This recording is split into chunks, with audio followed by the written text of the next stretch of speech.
yang sudah siap di depan layar kaca Anda, yuk sekarang saatnya kita untuk grouping No Secret. Wow. Sama saya Karus, ditemani oleh Daniel di pojok sana dan sudah hadir beberapa bintang tamu kita yang akan berbagi ceritanya. Salah satunya ada Dul Zailani yang sudah siap di tengah-tengah ya.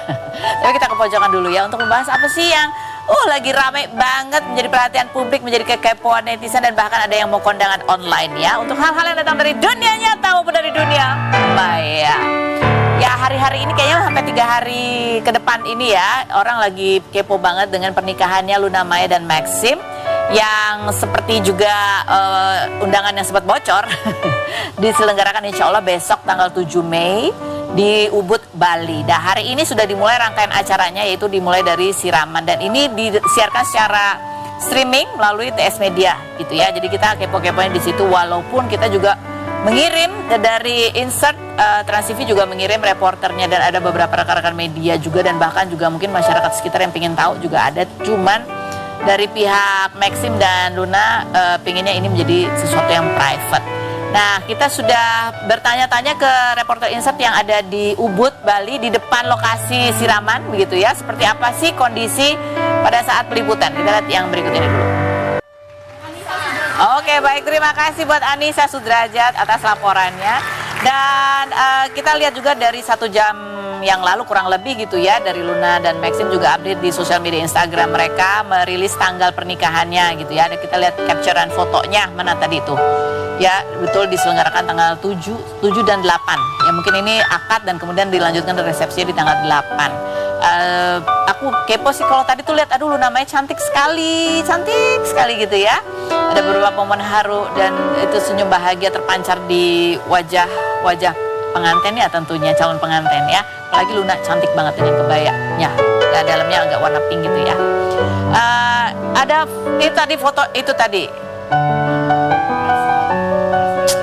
Tadi yang aku bilang postingannya cuman gitu doang nggak jelas banget sih. Oke baiklah kita lihat ke press release-nya dia. Bahasa Inggris ya. Aku terjemahin nih. Oh ya ada bahasa Indonesianya ya. Jadi ini press release dari pasangan Luna dan Maxim. Mereka mengucapkan terima kasih buat rekan-rekan media semuanya yang sudah memberikan doa ya. Bahkan mungkin ada yang berkumpul di sekitar lokasi gitu. Mereka sangat bahagia atas perhatiannya. Tapi meminta maaf karena mereka nggak bisa keluar dan menyambut. Tapi berjanji nanti sesudah seluruh rangkaian ini selesai nanti akan ke Jakarta dan menggelar khusus media gathering gitu ya. Membagikan kabar bahagia mereka kepada masyarakat yang lebih luas melalui media gitu. Komentar netizen coba kita baca ini juga yang seru ya komentar netizennya. Mereka turut bahagia sekali gitu ya. Seluruh Indonesia merestui. Yang berikut ada lagi komentarnya. Siap, udah izin orang rumah buat gak ngapa-ngapain di tanggalan itu. Tanggal 7 dan 8 ya. Mau dandan cantik pakai kebaya terus rebahan sambil mantengin HP. Kita kondangan bareng. Yang berikutnya lagi, mengosongkan jadwal 2 hari demi datang ke kondangan online. Lagi ya komentarnya, aku nonton aja sambil berbes milih, terharu banget nontonnya. Kalau inget gimana ujian Mbak Bulan dulu, semoga acaranya lancar Mbak Bulan. Semoga Maxim benar-benar jodoh terbaik buat Mbak Bulan. Semoga langgeng sampai kakek nenek, amin. Hashtagnya dia adalah Luna dicintai maksimal gitu kan ya. Ditanya pada bengong-bengong semua ini gimana sih nggak ikut kondangan ya tadi ya. Acaranya dari pagi tuh dan diawali dengan hujan gitu. Oke baiklah, nah sekarang kita menuju ke bintang tamu kita yang pertama. Ini juga nih ada di antara keluarganya juga yang akan segera menggelar pernikahan. Ada Dul Zailani, kita lihat dulu profilnya berikut ini. Nah tadi kita ngomongin pernikahan, kita sekalian juga mau nanya dulu nih kan keluarga mau ada hajatan besar ya Dul ya? Iya insya Allah. Insya Allah keluarga tuh gimana kalian tuh kalau keluarga artis gitu kalau ada yang... Emang kita artis? Yang keluarga artis ya. Kalau dulu kan kalau kita kan meeting melulu gitu satu keluarga besar. Kalian modelnya kayak gitu atau serahkan ke IO? Oh meeting. Kamu juga ikut meeting. Kamu ada tugasnya nggak nanti pada saat? Ada dong. Ngapain? Doa. Oh doa. Jaga tamu gitu nggak sih? Ya pasti ada. Kamu ada gitu. Ngeband juga kan katanya mau ada pesta akbar besar-besaran. Aku kurang tahu kalau itu. Oh, kamu kurang tahu? Kurang tahu. Pokoknya kita lagi meeting, lagi diurusin. Ntar kalau udah tahu pasti tahu. Oh iya, baju udah dikasih. Lupa aku, udah atau belum? Ya udahlah kamu kayaknya tahu beres ya. Oke. Ini yang kemarin juga rame ekspresi bete Alisa saat Ahmad Dhani mengatur pernikahan dengan Al gitu. Karena kan apa sih papa kamu manggilnya apa sih? Ayah. Yang mana nih? Bapak Ahmad Dhani. Oh iya, Ayah. Ayah kan kayak punya bayangan kalau anaknya nikah dia mau event yang besar banget gitu. Sementara mukanya Alisa disorot netizen karena katanya kok anak-anak ini kelihatan bete. Coba kita lihat videonya berikut ini. Karena netizen coba kita baca apa ya bunyinya. Gue tahu banget isi hati Alisa katanya gitu ya. Karena kemarin Al juga diwawancara. Ada kan statementnya dia? Dia pengennya emang intimate, tapi hari berikutnya pada saat resepsinya baru ada acara selanjutnya gitu yang gede. Coba kita lihat statementnya Al berikut ini. Aku nanya kalau kamu dulu, kamu ya, nih kalau kamu ya, ini kan anak kamu kan anak zaman milenial and Gen Z gitu. Kalau kamu sendiri bayangannya nanti kalau seandainya kamu nikah, kamu pengennya intimate atau pesta besar-besaran? Kamu tipe Kalau mana? aku. Kamu? Kalau aku pengennya intimate ya. Intimate. Anak di KUA sah gitu. Oh, udah langsung tapi ya. kan ada beberapa pihak yang memang harus dipikirin kan. Kadang kan memang berita gembira kadang harus disebarkan juga gitu. Jadi ya tergantung bijaknya aja gimana gitu. Kalau ternyata ayah kamu juga mau nih anaknya semuanya harus pesta gede-gedean, konser gitu, kamu ekspresinya akan gimana? Kalau aku ya terserah bisa diobrolin. Bisa diobrolin gitu. Tapi itu kan ya nggak tahu ya. Kalau aku ya acaraku gitu. Iya. Ya kalian bertiga nih, Al sama kamu Dul gitu ya. Ini kan ya maksudnya satu di antara bersaudara ini akan segera masuki jenjang pernikahan. Itu Amin. Kalian ada ngobrol, ya insya Allah ya. Kalian akan ada ngobrol gitu nggak sih kayak gila ya udah nyampe ke titik ini gitu. Ada dong. Ada. Malah sekarang kita lagi kayak apa ya, lagi sering untuk kumpul-kumpul bareng gitu. Kayak kemarin habis kumpul berempat untuk apa ya, mengenang masa-masa kecil gitu. Untuk bentar lagi udah nggak bujang semua nih gitu. Jadi kita sekarang lagi sering kumpul-kumpul sih. Lagi sering kumpul-kumpul, terus jalan-jalan. Apa ya? Ngabisin waktu masih sebagai bujang gitu ya? Ya sebagai bujang. Ya semoga ada pesta bujang lah. Amin. Amin. belum ada omongannya tuh kapan pesta bujangnya? Belum ada ya dari Al. Diberitain lagi nanti. Tapi apa sih kalau kalian ngobrol gitu? Apa yang paling kalian sering obrolin gitu? Kalian kenang di masa-masa ya kalian bertiga menghadapi berbagai hal gitu dalam kehidupan? Aku nggak tahu ya.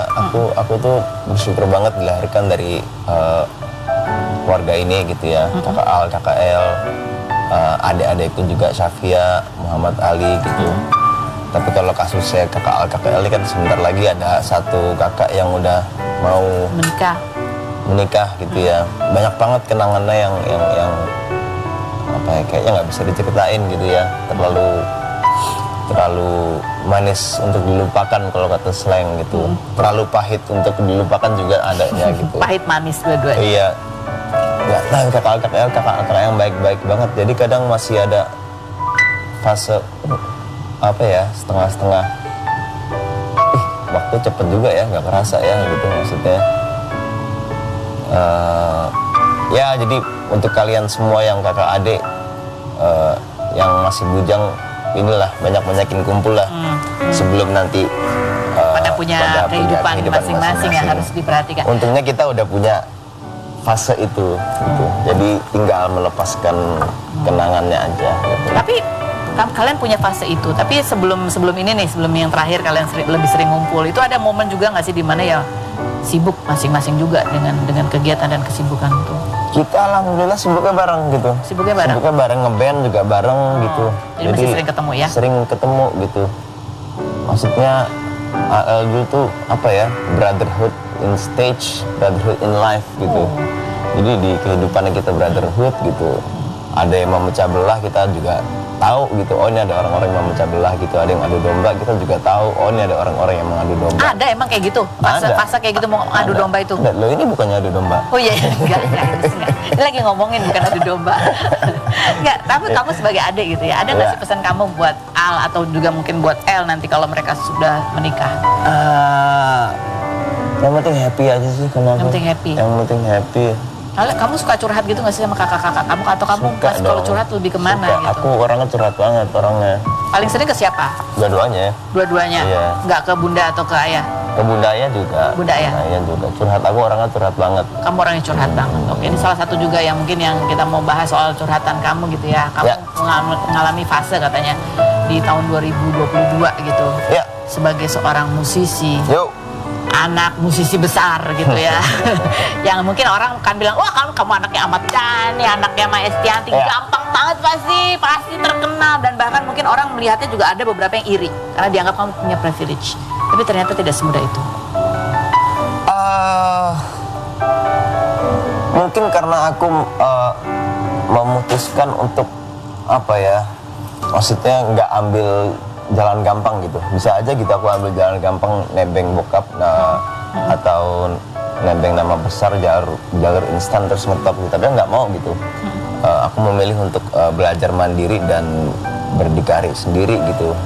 Dalam artian ya belajar industrinya, belajar produksinya. Tentu ada juga fase ditipu orang, ditipu ini, pasti ada dong. Ada? Berani? Ada. Oh serius nih? Ada. Mungkin itu dari keputusan itu aku juga harus berani bertanggung jawab kan atas keputusanku itu. Memang nggak semudah kalau jalur instan gitu. Iya. Jadi memang sempat ada fase-fase Putus asa? Bukan putus asa, apa ya, kayaknya gue udahan deh di musik nih. Gak mau nyerah gitu di industri musik? Sampai kayaknya, ya karena kan semua sendiri kan, kita sendiri. Sampai suatu hari itu aku lagi di kamar gitu ya, lagi sedih-sedihan lah di kamar sendiri gitu. Tiba-tiba kan kemarin kan alhamdulillah aku nulis scoring tuh buat film gitu. Aku juga orangnya jarang buka sosmed, jarang buka apa gitu. Tiba-tiba 3 hari lagunya sudah 1 juta streams gitu. Alhamdulillah ya Allah. Terus itu nggak jadi nyerah. Lanjut gitu. Enggak, jadi mungkin ini ya buat kalian juga, maksudnya para pelaku seni atau apa, mungkin kenapa dulu sempet kayak overthinking, karena mungkin aku lebih sering mikirin hasilnya daripada prosesnya gitu. Jadi mulai sekarang aku punya mindset baru gitu, bahwa nikmati prosesnya tuh lebih enak gitu. Nikmati prosesnya lebih enak. Enggak, akhirnya kemarin kayak ada satu momen, laguku yang Laut itu masuk, alhamdulillah masuk playlist nomor 1 di Spotify kan. 50 di Spotify tuh 50 apa lupa namanya tuh, lagi viral. Terus dari situ nggak jadi nyerah deh, lanjut gitu. Oh gitu ya, oke. Ini sempat yang kemarin kamu sempat cerita juga ya tentang fase kamu di mana kamu sempat menyerah jadi musisi. Kita lihat yang berikut. Wah, jadi pengalaman kamu udah banyak banget tuh ya. Ya alhamdulillah aku udah mengalami, diterima masyarakat. Alhamdulillah udah pernah mengalami ups and down-nya juga, alhamdulillah. Down yang paling down deh. Kalau yang paling down ya dulu kali ya. Yang mana? Yang masih keinget sampai sekarang? Yang awal-awal itu. Yang mana? Struggle. Tapi sekali lagi mindset juga gitu. Down itu kan karena kita nggak bersyukur gitu. Misalkan kita ambil logika, aku sekarang lagi di top karir nih, tapi aku nggak bersyukur gitu. Atau kita ambil contoh Kurt Cobain atau siapa gitu, lagi di top karir, tapi dia nggak bersyukur. Dia bisa berpikir bahwa dia lagi down gitu. Jadi menurutku kehidupan ya tergantung kita. Kalau sekarang mana kita melihatnya ya, anggap bersyukur ya, aku rasa maksudnya semuanya nggak ada artinya lah kalau kita nggak bersyukur gitu. Tapi kalau boleh cerita kejadian pada saat itu yang pernah menimpa kamu gitu, yang itu menjadi pengalaman berharga saat ini itu apa? Pada saat itu pas rekaman tadi aku bilang, rekaman kan duit semua tuh. Duit semua itu duit kamu semua tuh. Duit semua gitu, tiba-tiba ya belum diterima gitu. Itu sempat memang kayaknya gue udahan deh jadi musisi gitu. Hingga akhirnya sampai ada magical moment datang itu lagi gitu, yang kemarin itu yang main film sekalian scoring, tiba-tiba kok diterima nih lagu gue yang Laut gitu. Ya apa ya, mungkin dulu karena salah mindset kali ya. Mindsetnya hasil apa ya? Waktu itu yang kebayang apa? Ya jadi bikin lagu tuh pinginnya diterima. Bayangannya udah gitu ya? Jadi bayangannya tuh hasil. Padahal kan yang namanya kehidupan kan proses by proses, learning, jatuh bangkit. Jadi apa yang beda pada saat proses kamu lagu terakhir yang sampai stream 1 jutaan itu, lagu Laut itu? Akhirnya di situ aku menemukan mindset gitu. Mindset aja, bukan rasanya sama. Rasa ketika kan kadang kalau bisa menciptakan lagu kan berpikir bahwa ini akan disukai orang atau ini yang kamu suka, which one? Kalau aku suka dulu. Kamu suka dulu? Aku suka dulu. kadang kalau kita mikirin ini dalam sisi seni ya, dalam sisi seni, kalau kita bikin lagu untuk mikirin orang lain itu bahaya. Kecuali kalau kita emang ngomongnya sama bos label, dagang, itu udah beda gitu ya, udah ngomongin uang. Tapi dari dulu memang kamu dulu yang suka gitu. Aku yang suka dulu, karena kan pendengar pertama musik kita ya kita gitu.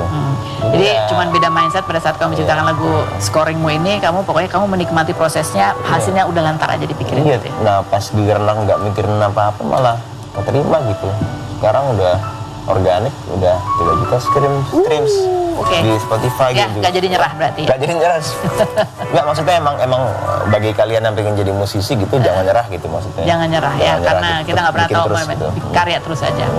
Ini ada satu lagi yang kamu ceritakan juga, bahwa ini kan kalau ayah kamu kan lagi mengkampanyekan untuk direct license untuk performing, untuk izin untuk performing gitu ya.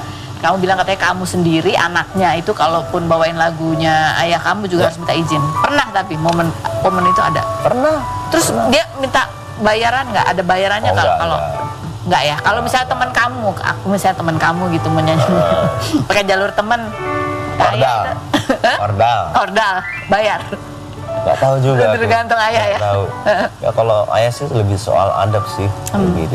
Itu yang selalu diomongin ke kamu. Pada saat ini mulai ramai atau dari dulu ayah selalu ngomong kalau mau pakai lagu harus ngomong dulu ke penciptanya? Pernah, alhamdulillah cover lagunya almarhum Mbah Surip yang Bangun Tidur sama bandku itu. Itu memang aku walaupun untuk non komersil aku izin ke ahli warisnya gitu dan bayar gitu. Dan misalkan sekarang mau bawain lagi ya aku izin gitu, apa gitu, bayar ya seikhlasnya gitu. Padahal itu waktu itu cover non komersial pun. Cover non komersial gitu. Ya lebih ke adab aja sih, kayak apa ya, lebih adab gitu. Ya ada, karena kan dia itu menghargai pencipta lagunya dan ahli waris. Ya, menghargai pencipta lagu dan ahli waris. Oke. Satu pertanyaan lagi Dul. Ada fase di mana kalau kita lihat karya-karya kamu ya, selain yang ini stream 1 juta, kita kalau lihat ada beberapa lagu yang emang juga banyak gitu, ratusan ribu streamsnya gitu di Spotify. Ya, yang sama menggoda. Iya. Dan itu ada beberapa yang memang kamu kolaborasi. Dulu juga ada masa di mana kamu sering bikin konten kolaborasi sama Tiara sama itu.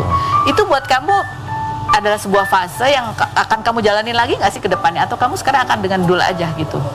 Karena kan sekarang zaman sekarang tuh musisi dan konten kreator itu kayak harus apa ya istilahnya, harus satu paket gitu, promosi sendiri. Ya pastinya akan membuka diri ya.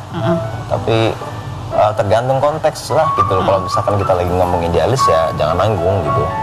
Tapi kalau kita ngomongin kayak tadi kolaborasi kan dalam artian ada. Kamu sekarang akan bentuk kolaborasi juga, nyari-nyari yang untuk collab gitu? Oh iya. Masih dong. Siakan dengan siapa gitu. Masih gitu. Oke.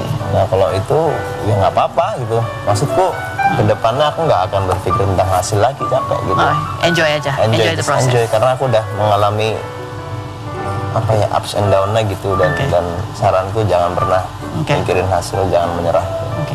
Baik. Nanti kita ngobrol lagi sama Dul. Ada kalau ini kan Alisa yang mau nikah sama Al. Ini ada Alisa juga. Tapi nikahnya sama Ate. Kita lihat dulu profil Ate dan Alisa berikut ini. Oke, baik, kita sudah bersama dengan Ate dan Alisa. Ini adalah nyebutnya apa sekarang, kami multi talenta ya. Komika iya, host iya gitu ya.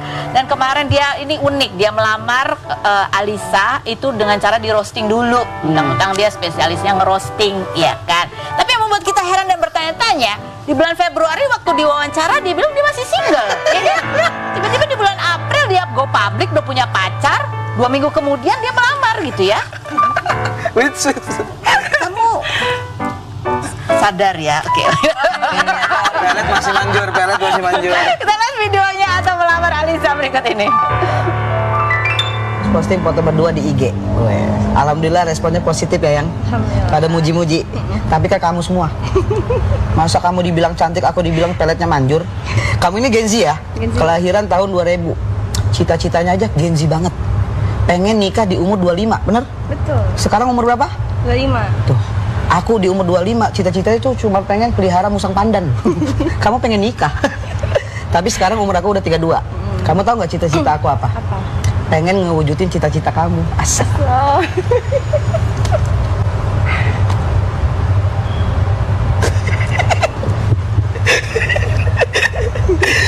Kamu pengen nikah kan? Ini aku wujudin. Will you marry me? Enggak bercanda kan?